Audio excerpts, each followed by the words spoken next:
Chers amis, on va s'intéresser aujourd'hui à Léon Walras. Il est né en 1834, il meurt en 1910.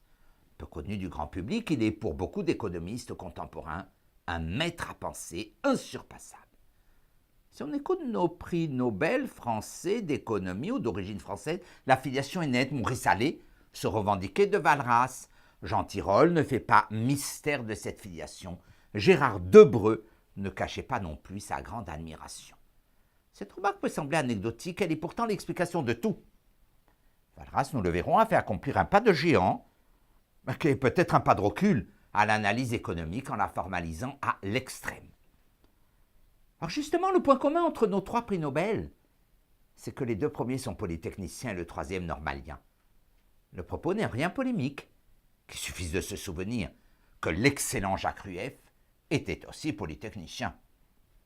Mais cela signifie qu'avant de découvrir leur vocation d'ingénieur économiste, nos trois prix Nobel ont fait l'impasse sur les années d'apprentissage qui font un économiste complet, cohérent, ayant réfléchi au fondement de sa discipline.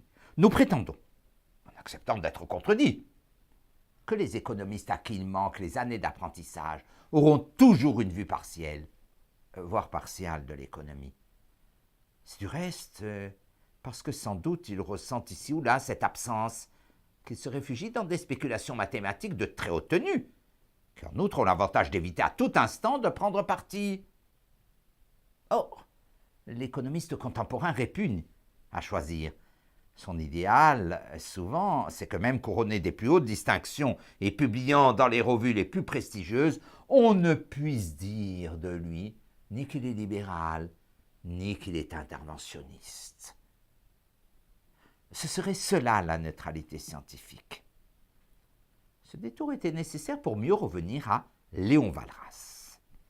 La réputation de Léon Walras est exceptionnelle chez beaucoup. Pour Joseph Schumpeter, il est le théoricien, on cite Schumpeter, le plus puissant qui ait jamais existé. Son père, Auguste Walras, était un intellectuel d'envergure. Normalien, il se consacra au problème de la rareté. La vie de son fils peut être aisément découpée en 4 périodes successives. D'abord le début de son enseignement à Lausanne, puis la construction de ses éléments d'économie politique pure. La troisième période est celle où il bifurque vers des problèmes dits d'économie sociale, enfin un temps d'inactivité durant 6 ans, avant sa mort en 1910. Il est l'auteur de 3 ouvrages, les éléments d'économie pure, les études d'économie sociale et enfin les études d'économie politique appliquée. Beaucoup le considèrent comme le fondateur de la science économique moderne. Cette réputation est-elle justifiée? D'où provient sa gloire? Ce n'est pas évident à caractériser.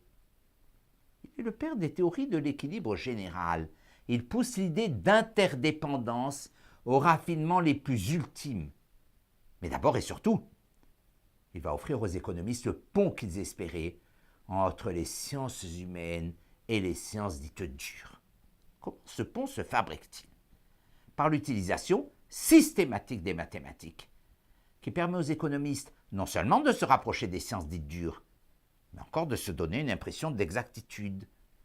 La modélisation dans un système d'équations simultanées extrêmement complexe donne aux économistes pour la première fois dans l'histoire de leur discipline l'impression que tout peut être résolu, qu'ils ont compris les règles et les lois de l'ordre social, que l'on peut atteindre un maximum de bien-être si l'on respecte un certain nombre de conditions.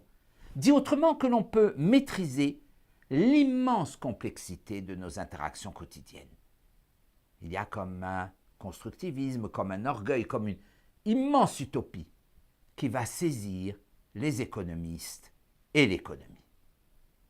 La vérité pourrait s'appréhender, l'avenir serait prévisible, la quantification de nos actions serait possible, demain peut se découvrir par tâtonnements successifs mais victorieux.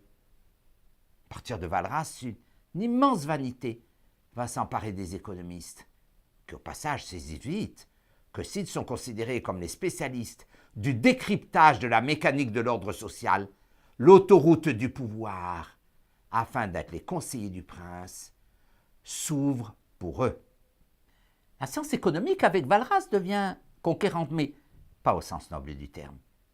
Elle abandonne l'humilité des grands ancêtres dont le message profond et révolutionnaire était de dire « Puisque demain ne peut être appréhendé, sinon cela signifie que la liberté des actes ne change rien, puisqu'on pourrait comprendre le détail du fonctionnement de la termitière, puisque la grande découverte est la théorie de l'inconnaissant, soyons sages, humbles, modestes. Moins nous intervenons, moins nous construisons des chimères, et plus par un agencement incompréhensible, fût-ce à l'esprit humain le plus sophistiqué, mieux les choses iront. »